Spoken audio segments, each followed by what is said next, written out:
someone offered me a big bag of money to go back and work for them, could I really do that? And I'm not sure I could. I'm not sure at this point in time. What's the outcome? Mhm. What are we trying to achieve?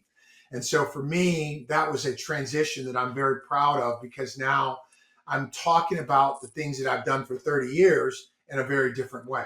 Welcome to Inside CTOx podcast. I'm Donna, head of membership and partnership, and today we're stepping inside the minds of some of the most innovative tech leaders out there. This isn't just a podcast, it's a place where CTO journeys come alive, where stories of struggles, breakthroughs, and growths unfold. We're here to unpack the experiences of real CTOs navigating through our CTOx Accelerator and membership program.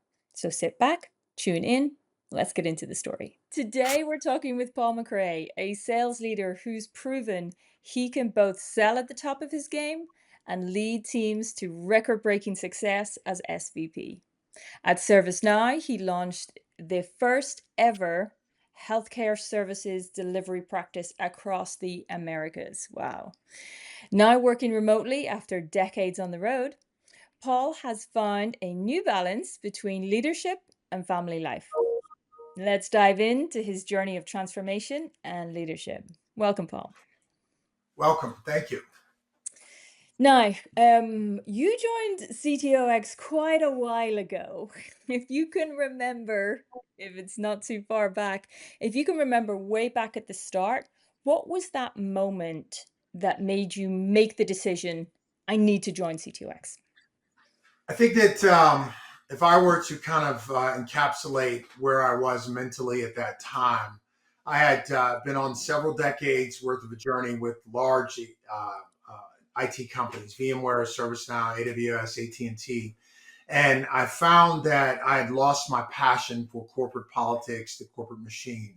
My personal journey, the last 16 years of my career, has specifically been dedicated towards healthcare technology.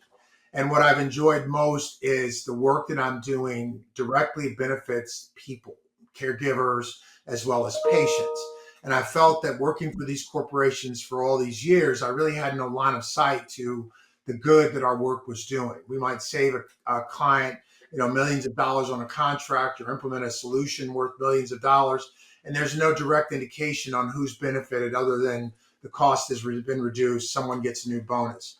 And so finding the CTOx program was perfect for me at this time, as I started to explore ways in which I could leverage my experience from multiple decades of work. I felt empowerment being around other similar seasoned executives. And then the leadership team around CTOx really kind of shades in the pieces that you really don't think about as a leader. As an example, uh, being able to understand that you're marketing yourself as an individual, you're no longer marketing yourself as a Fortune 5 company. Understanding how to actually communicate your value without giving things away. Being able to understand what is of a priority at the moment. Historically, when I've worked for other larger companies, I would go in and build out the roadmap, build out the products, build out the marketing, and all of that is similar to what you would see at AWS, VMware, ServiceNow, etc.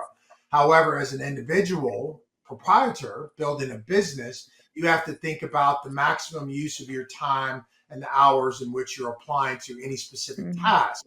And having resources around, both peers of mine, as well as organizational leaders such as yourself, Marissa, and then of course Lior with his magnificent experience, really kind of allows you some real world perspective on how to position yourself and grow your business. And so for me, the timing was absolutely perfect. The experience of being able to share track record and tenure with my members, and then the intelligence that someone can bring to the conversation. Marissa wrote professionally. Lior has been building his business for multiple decades. When you can rely on resources like that says, here's another perspective, that really takes a lot of the anxiety of making that transition from traditional corporate W-2 to individual proprietor. That's great. Yes, we hear this a lot. Like there just seems to be a single moment in time where the stars align and it just feels like the right time to jump in. So thinking about your journey through the CTOx Accelerator and beyond, tell me a moment when you felt really, really challenged. There was, and it's interesting because as you indicated at the top of the session, I've extended my program time, and so because of that, you see new members coming on board throughout the entire period. Inevitably, every single one goes through the same wall that they hit about midway through the first 6 months, so about 3 months into it. You come to the realization that everything that you had been doing, and in most cases had success doing, doesn't work. And so it doesn't mean you have to forget it. It just means you have to think differently in doing it. And that's something that really is tough because logically, you get to the point where you join a fractional program like this, or you choose you want to be a fractional resource after you've had some tenure and time in your role, your traditional W-2. Mhm. Now, what you're being asked to do is unwind all of the things that you thought you were good at or you thought would produce success and reuse them in different ways. And so writing becomes a different challenge. Maybe you had a resource that wrote for you before. Now you have to actually write. You're not solving a task and checking a box. You're actually building out a story. So maybe it might start off with an outreach. Hi, how you doing? And then followed up by a lead magnet, something that gets them interested in talking to you. And then what's the next steps after that?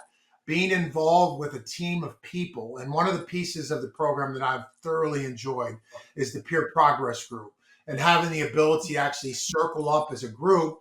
And in many cases, we're at different timelines in terms of our commitment to the program and talk about things that you're actually facing while you're running your business. Because one of the key differences for me personally has been that when I ran a business unit, I had 175 people reporting to me. I had a secretary, a chief of staff, an ops manager. So there was constant dialogue all day long Mhm. about the business. When you're an individual contributor, not only do you have to manage your work, but you also have to manage your mentality. And so when you come to work and you're sitting at your desk, it's your time, it's your plan. You can use it or lose it, however you choose to do it. However, you also have to manage your mental state of mind. And I've learned in the group, which is also an interesting element of the program, is the mental focus that's offered as a module, if you would. Mhm.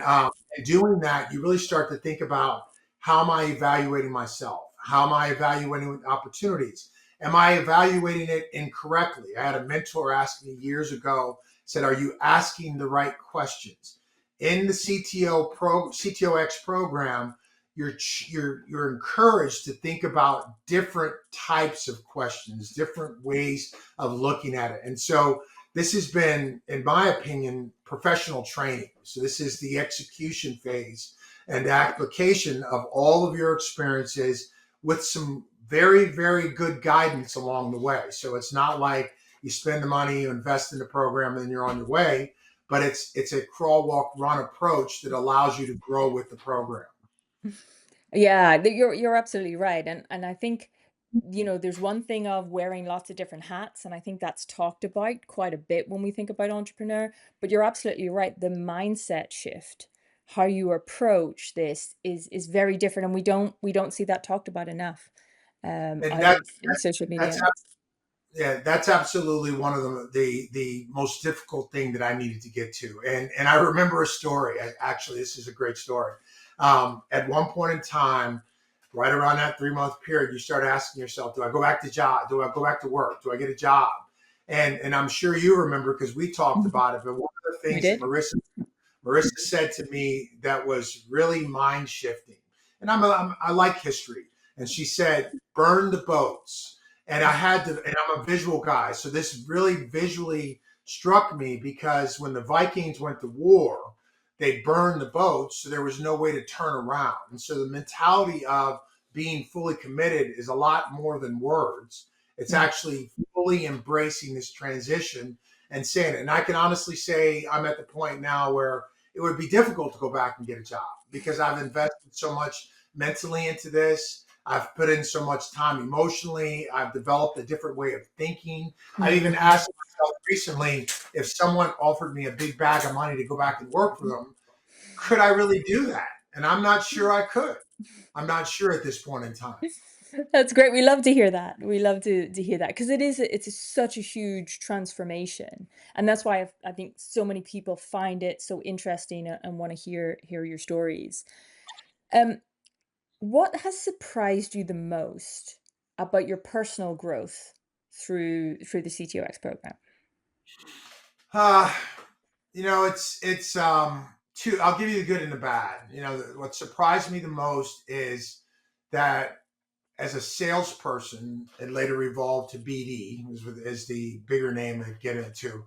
You're incrementally rewarded by contracts. You're incrementally more rewarded by, this contract has grown, so there's an existing residual revenue.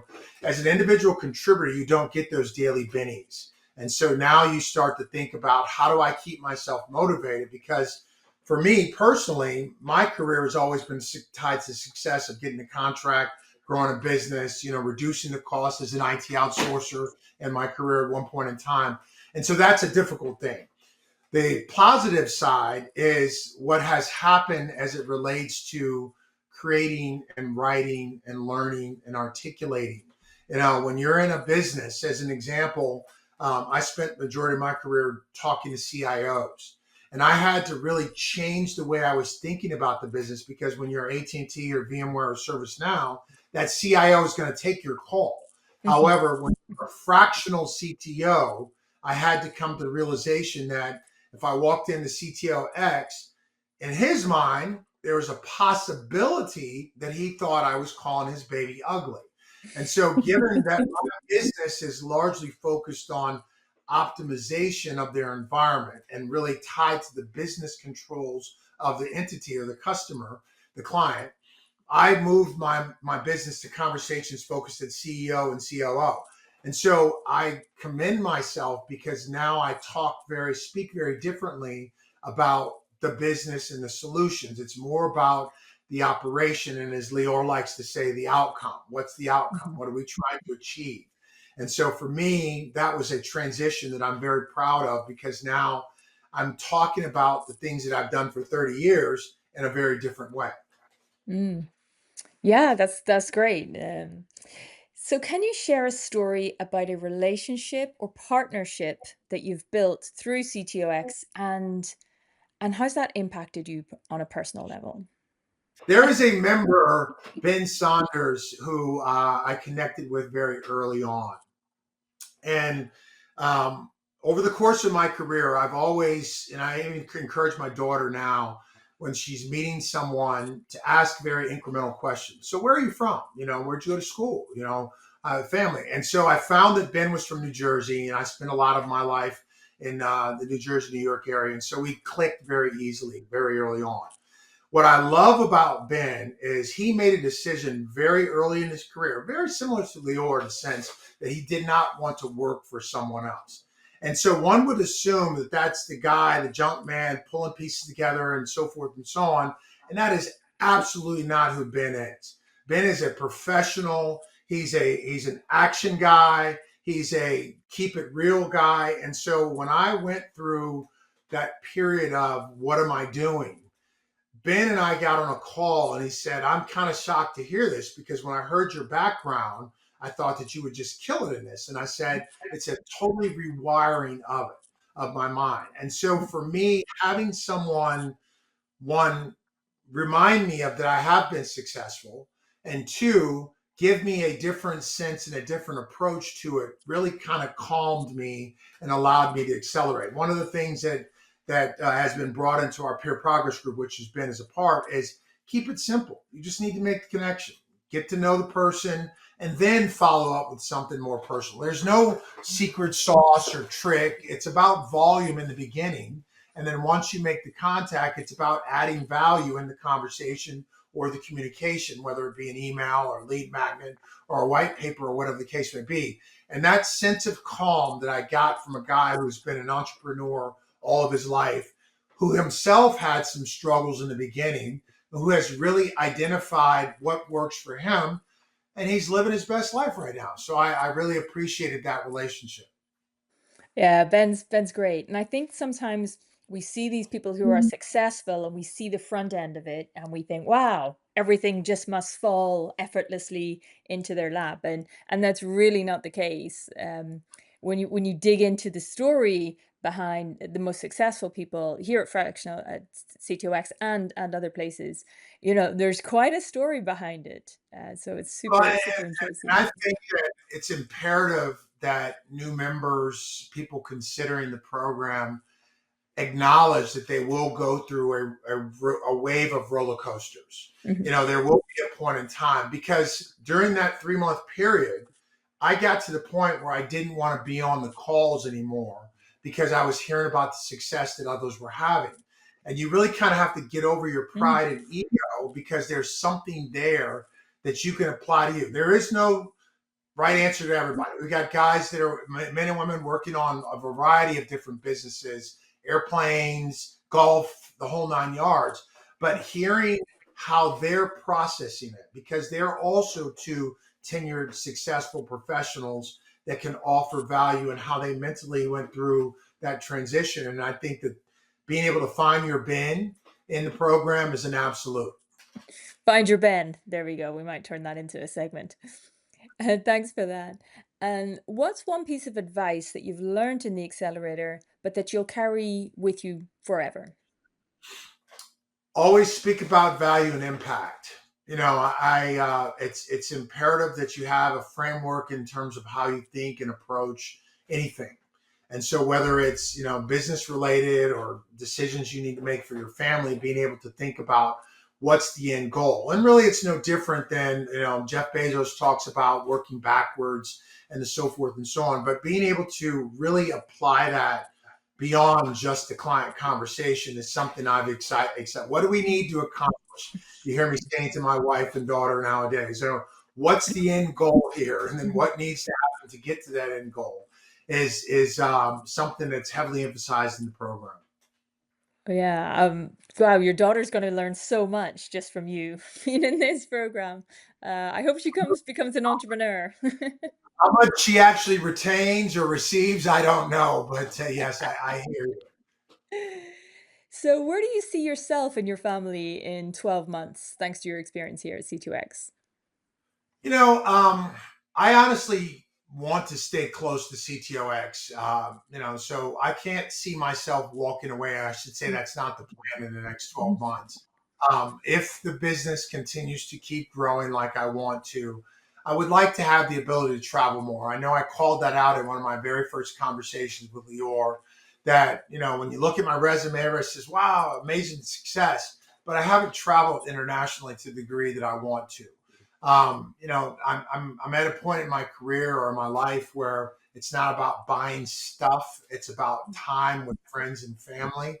And so I hope to continue to expand my latitude in that regard. Be able to work from somewhere remotely. Be able to take time off when I wanted to. The marketing video, I'll call it, that Lior does, where he really goes into the detail about you get a chance to choose who you like and who you want to work with. For Mhm. many of us, more specifically me, it's been about the job, it's about the paycheck. And that has not been very rewarding. And inevitably, if everyone takes a look at their life and says what really matters, who you work with, what work you do, how impactful the work is, what matters to you, then I think you realize that there's more than just heads down and typing on keyboard.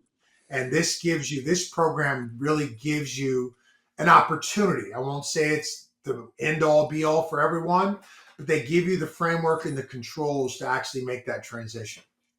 Mm. So, what I hear you saying is you're going to be dialing into the next sales gym from a yacht out of Saint Tropez. That sound it? That would be a great plan. However, for me, it's probably going to be in Hawaii. That's my happy place. Hawaii. All right. Well, hope you get good weather for Hawaii. Okay, on to our final segment. Now, Paul doesn't know anything about this, so this is brand new. So we're gonna do something a bit special. I'm Okay. gonna ask ChatGPT live right now for a thought-provoking, timely question, completely generated on the spot, and you got to answer it. Oh my gosh. Are you ready? Okay. I'm going Only to because this can be edited out, but let's go. no editing, no editing. This section cannot be edited. You have to give us your honest opinion. All right, I'm gonna dictate into ChatGPT. I'm nervous now. Okay, here we go. Hello, ChatGPT. We love a bit of spontaneity, so we thought who better to challenge us than AI? What question would you like to ask Paul, our fractional CTO, at this exact moment in time? Okay, let's see. It's thinking. It's thinking. It's thinking. Okay. Oh, okay. This is interesting. Oh, Okay.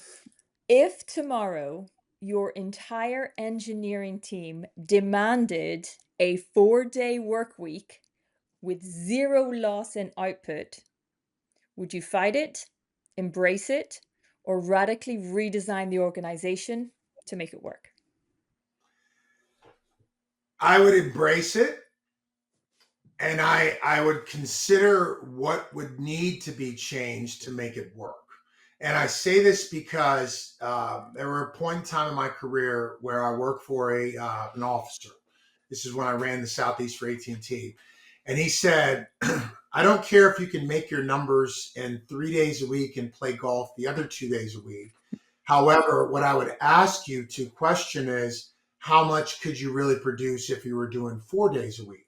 And so, really, it's about the balance of what needs to be achieved and the constant productivity out of your team. If they're going to be productive at home or between the hours of 11 at night and 5 in the morning, as long as you're accomplishing the task, that's really all that matters to me. Having run a variety of teams, I find that where I've had the most success in my organizations is when you really allow the individual to perform at their personal best, not how I dictate it, not how I organize it. Because the client, if this was my team, the client is really only caring about the end goal, the output, the deliverable. And so if we could functionally redesign the organization to elevate the satisfaction of the team and maintain the quality of the work while not impacting the actual deliverable, then I would be all for that, because a happier team who feels supported is a more productive team and have less risk for errors or independent strategies. Thank you. Thank you. That was a good question, right? Yeah, I'm Was sure it? churn would go down quite a bit in the team as well if they got a 4-day work It is. week. I took a class, or I got a certification through the University of Texas several years ago, and a bunch of VPs went to this training for a week. And one of the things that was discussed was managing across demographics, the age group. So at that time, you had some baby boomers who were at the end of their careers, so you have to think about how to manage them. And then on the far end, you've got at that time, it was millennials, right? And so we talked about different work styles, different communication styles, and so forth and so on. And I do not believe that forcing someone to come into the office is going to be an absolute. For certain roles, yes, that makes sense because of collaboration. But to Mm. put a blanket order over the organization and say you've got to do it this way or that way is counterproductive to what your outcome should be. What you want to do is produce the most effective, efficient, nimble team to do the task. And if they require working at different hours, as long as they can meet the goals, deliver the reports, provide the answers we need, all for it. And why do you think managers insist on people being in the office? Is that their own just personal So preference, or what do you think? I think a little bit of it has to do with age and demographics, control, right? So if I can see you outside your desk, think about the way offices used to be designed. There's a glass window and an office, and then everybody worked in pods out there like they were part of his, army troop or something to that degree. And so there is some of that mentality, and that my wife and I talk about often, that there's a little bit of bleed over from the generation before that you had to do it this way, so forth and so on. The challenge that we find today, personal opinion, is that there is a generation coming through the ranks who have automatically almost dismissed what's happened before, the historical piece of it. And so there is this control element that says, all right, you don't believe what I'm saying? Come to the office. I'll show you. We'll make you do it. That's a conflict or a rub that doesn't need to exist. However, I don't necessarily have the static answer for this different model of working, because I like to say I kind of have a little bit of both, right? I get to work, do it the same way every day, use technology to accelerate it. So I kind of sit in the middle of it. I do think, and part of it comes from feeling supported as a worker. And so if it's a give and a get, what do you want to go? I always start my conversations with my employees with what matters to you is really the theme of the discussion. What are your drivers? I'm supposed to be a servant leader here to make you successful. And if the individual doesn't hear that, then it's just a job. It's not a mission.